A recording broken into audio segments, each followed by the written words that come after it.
It was President Abraham Lincoln that stated that a nation that does not honor its heroes will not long endure. Honoring our heroes is exactly what we are here to do today. Those of us gathered here today and throughout this week share a terrible secret.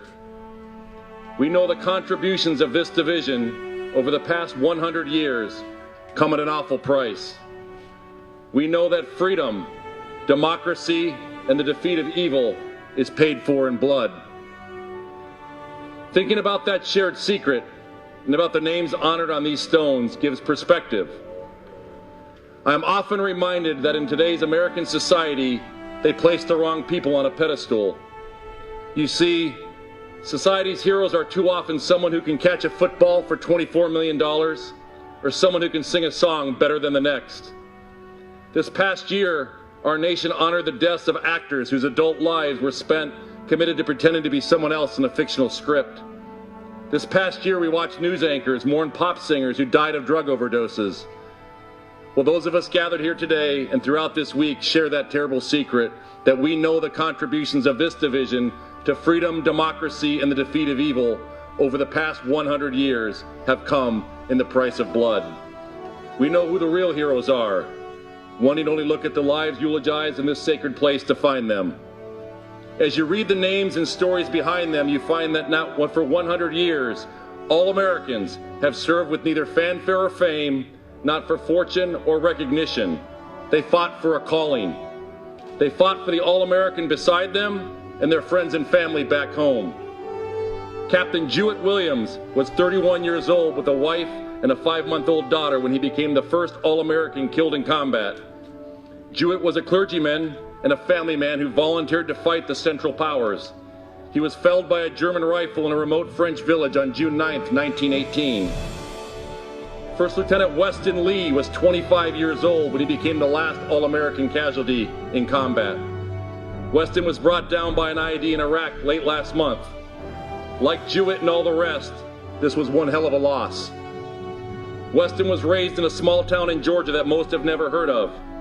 There are far more people in one of these tents than his entire hometown. He wanted to be a soldier since the 9th grade. And when notified of his death, his parents said they were thankful that at least Weston died doing something that he loved. Weston's death is a stark reminder that, as it is for the past century, evil still exists in the world. Storm clouds of danger still gather outside our borders, and in our 100th year, the world needs an 82nd Airborne Division. I pray that this division will go the next 100 years without ever having to add another name to this field. I pray for 100 years of calm winds of peace and soft landings of tranquility. But we who share that terrible secret know better. We know that the American ideal of freedom and safety is paid for by the sacrifice of a few. We must place paratroopers in dangerous situations as we have for the last 100 years. In 1917, a group of blacksmiths, farmers, and tradesmen came together to form a new unit. They were an experiment, a vision of a national army organized to fight a world war.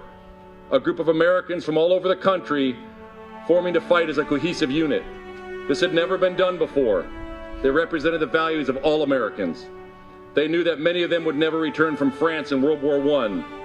1,298 of them never did. Jewett Williams was among them. So in between Jewett and Weston, there have been 5,019 All-Americans killed in combat. There have also been 236 killed in training. Those numbers are important, but numbers have their limits. They hide the human dimension of those losses. That's more than 5,000 families forever changed. Children who said goodbye to their mothers at Green Ramp and never saw them again. Fathers who missed the birth of a child and then missed the rest of their child's life. Parents who folded American flags in their living rooms. Wives who received that terrible knock on the door, and husbands who received the call they feared the most. Some of them died crossing the Wall River, others while seizing the island of Sicily. Some did not survive D-Day. Others were killed in a Vietnamese village. Some paid that final price in Panama's Trios Airport. Others in the mountains of Afghanistan and the fields of Iraq. Others still while securing the Dominican Republic's Duarte Bridge. You didn't hear eulogies of them on the national news. You didn't see public figures mourn them upon their death. But you do see their names here, and that means something.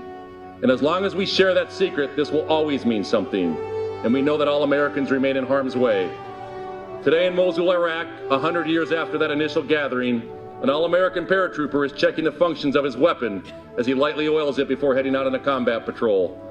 In Kabul, Afghanistan, a platoon leader is checking routes and checking equipment. As their forebears did a century ago, they'll walk out into the dark and unknown of the night with the weight of the world on their shoulders.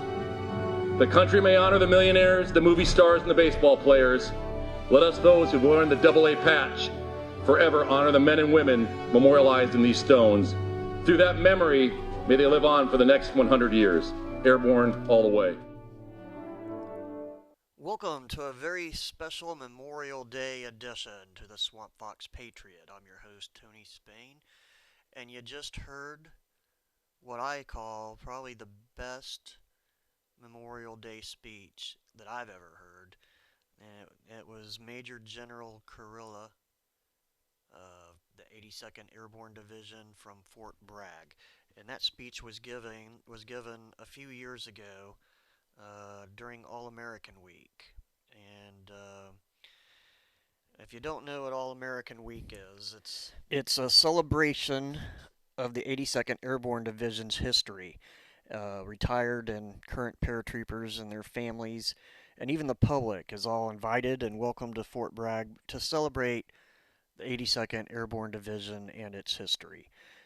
And it's held every year, usually at the end of May. So it kind of coincides with Memorial Day. You usually have All-American Week, and then you have the Memorial Day weekend. But I started with that speech because the first 7 or 8, maybe 8 soldiers that we're going to memorialize here today and talk about are paratroopers. And they were paratroopers in the 82nd Airborne Division. And that's what today's show is going to be. There's going to be no news today, no commentary, just 100% tribute and remembering my fallen friends that I knew, that I served with, and so today's show is completely 100% dedicated to them. So the first story that I'm going to tell you about today is a story of a true American hero. But his name isn't Montana, Jordan, or Ruth. No, this story is more likely a story that you have never heard. This is not a story of some Hollywood star like Brad Pitt or Angelina Jolie, or an NFL player like Colin Kaepernick taking a courageous political stand or knee. No, it's not a story of leading your team to a final drive or winning the game in the bottom of the ninth or in the final seconds of the game. No, this story is much, much different.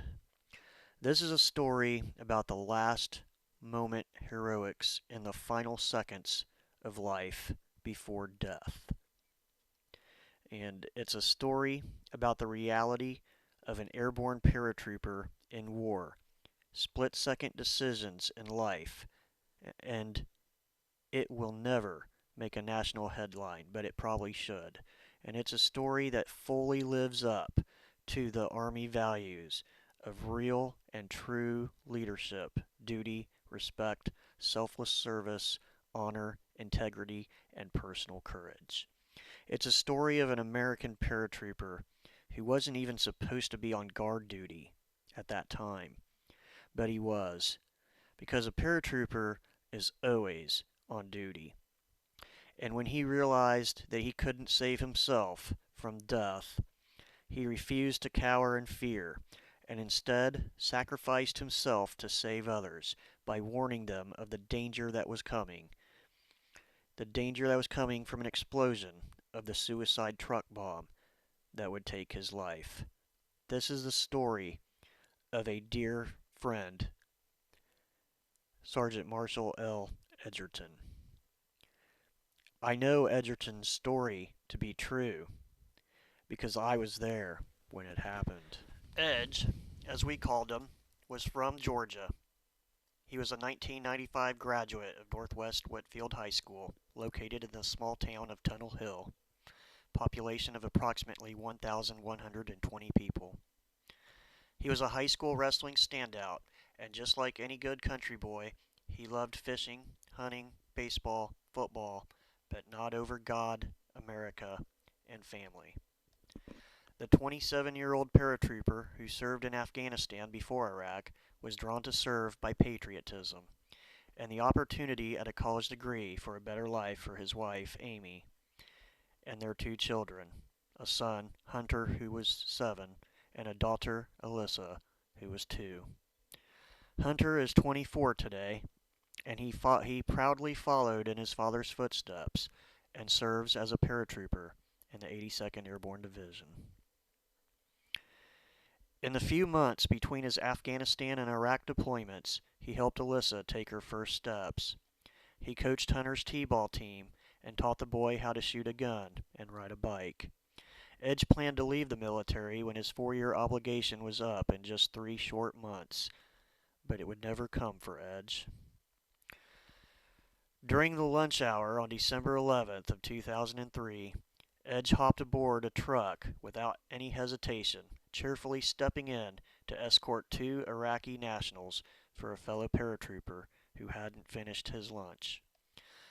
Other guards at the main gate had already conducted a standard search of the vehicle and its 2 occupants, and what should have been a routine escort on a strip of weathered asphalt by the Euphrates River in Ramadi, where the heavily barricaded command center of the 82nd Airborne Division was located, turned into the largest suicide truck bomb attack the compound had ever seen. It is believed the 2 terrorists was trying to target the main dining facility on the compound, but Edge figured out something was not right, and he began yelling for others to get down. His actions forced the suicide bombers to detonate the 4 undetected 100-pound artillery rounds hidden in the truck's gas tank early of their intended target. I still can remember the explosion. I feel the concussion. I can still see the smoke. The explosion shook the ground a mile away. It blew out glass windows throughout the base and sent debris as far as 200 yards, killing Edge instantly. 14 other U.S. soldiers were injured that day, but only Edge would lose his life. It's unclear how many lives Edge's quick decisions in that moment of his last breath actually saved. Hundreds, maybe 1,000. If the truck had made it to the dining facility, it would have been a lot more. There is no doubt his courageous and heroic acts saved many. And as I know and remember Edge today, and if he could be here with me, he would just smile and say, I was just doing what any paratrooper would do. That was Edge. I am more than honored to have and to have been able to call you such a friend. And one day, Edge, we're going to go hunting. We're going to take that hunting trip that we talked about while we were in Iraq. But until then, just know, Edge, that I am sometimes short of being the man that I should be. But I am trying to be the best man that I can be. And it's all that I can do. Sergeant Marshall L. Edgerton. That's better than any household name American hero I can think of. May you rest in peace. 14 years ago yesterday, these 6 paratroopers and 2 ally soldiers gave their ultimate sacrifice in the upper Sangin Valley of the Helmand province. It was the center of the fighting in Afghanistan in 2007, and one British newspaper called it the deadliest area in Afghanistan. And I am here to tell you today that is pretty accurate. It was one of the most dangerous places in theater at the time, and that's where I was at as well. On the night of May 30th of 2007, the Chinook that they were in during a night operation transporting approximately 30 service members from the 82nd Airborne Division had just dropped off soldiers onto the battlefield. And as they were descending back into the sky, the insurgents shot down the CH-47 Chinook, killing all 7 on board. They were Chief Warrant Officer Christopher Allgaier, 33, of Omaha, Nebraska; Chief Warrant Officer Joshua Rogers, 29, of Bloomington, Illinois; Staff Sergeant Charlie Bagwell, 28, of Lake Toxaway, North Carolina; Sergeant Jesse Blamires, 25, of West Jordan, Utah; Sergeant Brandon Hadaway, 25, of Valley, Alabama; Canadian Army Master Corporal Darrell Preed, 43, of Burlington, Ontario; and British soldier Mike Gilliatt, 28, of Southport, England. And although I may not have known you all as personally as I knew Edge, but you are all still brothers, and it hits hard, and it hits harder when you're actually there. Thank you for your sacrifice. Thank you for the ultimate sacrifice to the nation. And may you all rest in peace. Major Michael Donahue, 41, Columbus, Ohio. Donahue was killed on his 3rd tour of duty in Kabul, Afghanistan on September 16th of 2014. A suicide bomber drove a vehicle into a convoy. I was out of the Army by then, but I served with Major Donahue in the 82nd Airborne Division at Fort Bragg. I remember him as a dedicated and true paratrooper and one of the best leaders by example that I have ever met. I'd parachute into the fight with you any day, sir. It was an honor to serve in the 82nd Airborne with you. May you rest in peace, sir.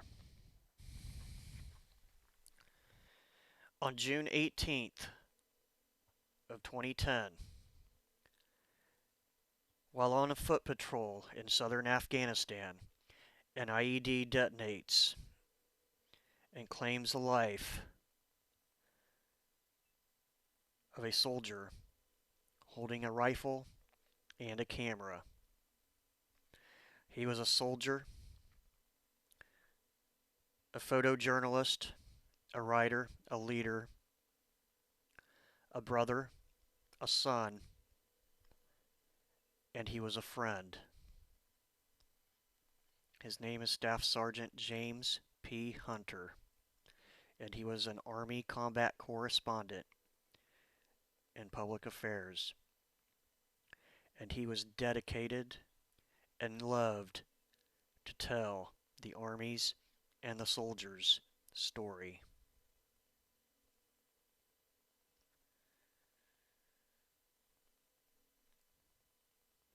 May you rest in peace, Sergeant Hunter.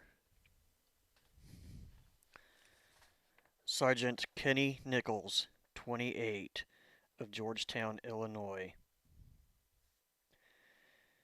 Nichols was killed in Kunar Province, Afghanistan on December 1st of 2009 in a gunfight with the Taliban.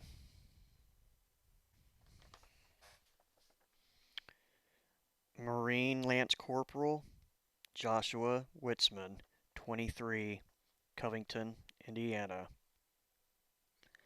Witzman was killed in action during combat operations in the Helmand province of Afghanistan on May 30th of 2012. These last two service members I don't know personally, but they are hometown heroes from where I'm from. And they are still brothers that made the ultimate sacrifice and should be remembered. There is nothing that can repay this debt to their sacrifice to this nation. The best we can do to remember their memory is to seek our dreams, to do our best in whatever it is that we choose to do.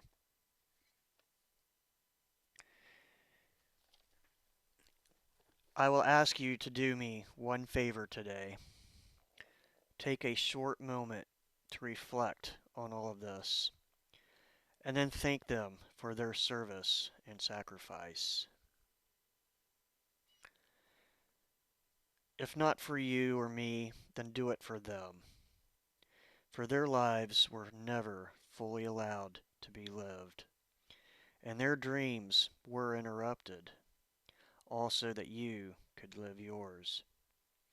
When they died, they gave up two lives, the one they were living and the one they were going to live once they got out of hell. So reflect on that today. And then be thankful that such men existed. And let's hope that they continue to exist. Let's celebrate their life of honor and dedication to the country and to their duty instead of mourning their death. Thank you for listening. This was the Swamp Fox Patriot Radio Podcast, special Memorial Day edition.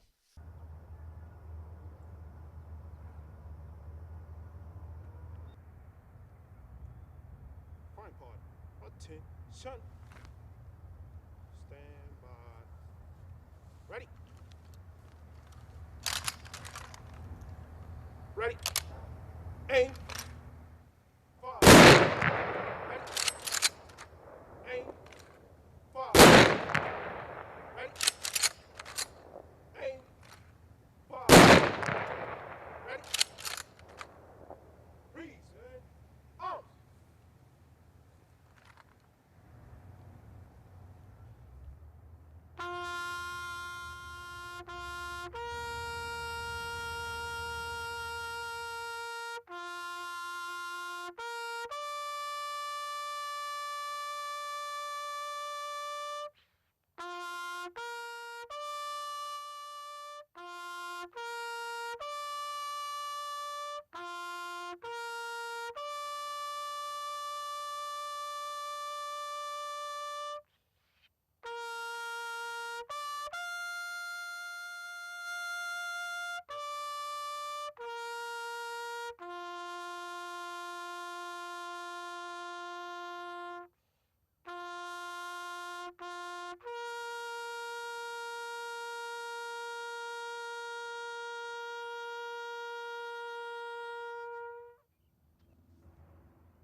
Order.